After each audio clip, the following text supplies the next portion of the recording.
आझाद ज्ञान न्यूज, नवा दृष्टिकोन, नवा विचार।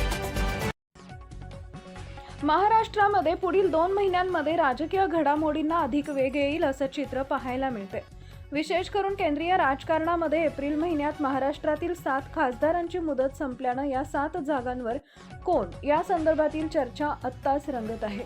2 एप्रिल रोजी खासदारकीची मुदत संपणारे महाराष्ट्रातील 7 खासदार आहेत। मात्र 2020च्या तुलनेत ही निवडणूक वेगळी ठरणार आहे, कारण 2020ला निवडणूक झाली तेव्हा महाविकास आघाडीचं सरकार राज्यात असल्यानं त्यांचे 4 उमेदवार राज्यसभेवर गेलेले। सध्या तशी स्थिती नाहीये। यंदा वारं महायुतीच्या बाजूने दिसत असल्यानं कोण 7 जण राज्यसभेवर जाणार हे पाहणं महत्त्वाचं ठरणार आहे। विशेष म्हणजे या साऱ्या तडजोडीमध्ये शरद पवार काय निर्णय घेतात हे पाहणंही महत्त्वाचं ठरणार आहे। ज्या खासदारांची उमेदवारी संपत आहे त्यामध्ये महाराष्ट्रातील महाविकास आघाडीचे घटक पक्ष असणाऱ्या राष्ट्रवादी काँग्रेसच्या 2, शिवसेना 1, काँग्रेस 1 तर सत्ताधारी भाजपच्या कोट्यातील 3 जागांचा समावेश आहे। विधानसभेतील सत्ताधारी महायुती आणि महाविकास आघाडीकडील एकंदर पक्षीय बलाबल पाहता राज्यसभेची निवडणूक बिनविरोध होण्याची शक्यता आहे। या निवडणुकीदरम्यानच सुनेत्रा पवार यांच्या राजीनाम्यामुळे रिक्त झालेल्या जागेसाठी निवडणूक होण्याचा अंदाज व्यक्त केला जातोय। अजित पवारांच्या निधनानंतर महाराष्ट्राच्या उपमुख्यमंत्री पदाची शपथ घेतलेल्या सुनेत्रा पवारांनी आपल्या सोशल मीडिया बायोमध्ये एक्स मेंबर ऑफ पार्लमेंट असा उल्लेख केलाय, त्यामुळे त्यांनी राज्यसभेची खासदारकी सोडल्याचं स्पष्ट होत आहे। राज्यसभेच्या 7 जागांसाठी मार्च 2020 मध्ये झालेल्या निवडणुकीतून महाराष्ट्रातून महाविकास आघाडीचे 4 तर भाजपचे 3 खासदार बिनविरोध निवडून गेले होते। यामध्ये राष्ट्रवादीचे नेते शरद पवार, फौजिया खान, शिवसेनेच्या प्रियंका चतुर्वेदी, काँग्रेसकडून राजीव सातव तर भाजपकडून भागवत कराड, उदयनराजे भोसले आणि रामदास आठवले यांचा समावेश होता।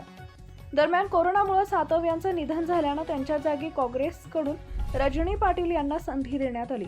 उदयनराजे लोकसभेत निवडून गेले, त्यामुळे त्यांच्या जागी शेकापमधून भाजपामध्ये आलेल्या धैर्यशील पाटील यांना राज्यसभेवर पाठवण्यात आलं।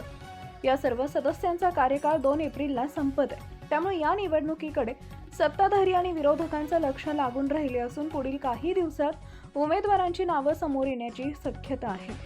विधानसभेतील सध्याचे संख्याबळ पाहता राज्यसभेसाठी एका उमेदवाराला 37.5 मतांची गरज आहे आणि यानुसार भाजपच्या 4, शिंदे गट 1, अजित पवार गट 1 आणि महाविकास आघाडीचा 1 उमेदवार सहज राज्यसभेवर निवडून येईल। राज्यसभेच्या 7 जागांसाठी 2020 मध्ये निवडणूक झाली होती तेव्हा राज्यात महाविकास आघाडीचं सरकार होतं। त्या काळात विधानसभेतील संख्याबळाच्या जोरावर मवियानं 4 जागा जिंकल्या होत्या। सध्या राज्यातील राजकीय परिस्थिती पूर्णपणे बदललेली असून उपलब्ध संख्याबळ पाहता महायुतीच्या वाट्याला 6 जागा येतील। आघाडीला एकाच जागेवर समाधान मानावं लागणार आहे। विधानसभेत असे आहे संख्याबळ: महायुती भाजपचे 131, शिंदे गट 57, अजित पवार गट 40, मविया शिवसेना 20, काँग्रेस 16, राष्ट्रवादी काँग्रेस 10, इतर अपक्ष 7, सपा 2, MIM 1, रिक्त जागा 2। शरद पवार यांनी लोकसभा निवडणूक लढवणार नसल्याचं स्पष्ट केलं होतं। तसेच राज्यसभेची मुदत संपल्यानंतर पुढील निर्णय घेऊ असंही त्यांनी सूचित केले होते। त्यामुळे आता बदललेल्या राजकीय परिस्थितीवर पवार नेमकी कोणती भूमिका घेतात याकडे सर्वांचं लक्ष लागलं आहे।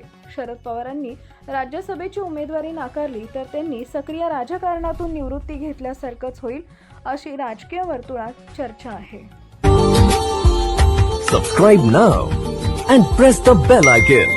Never miss an update.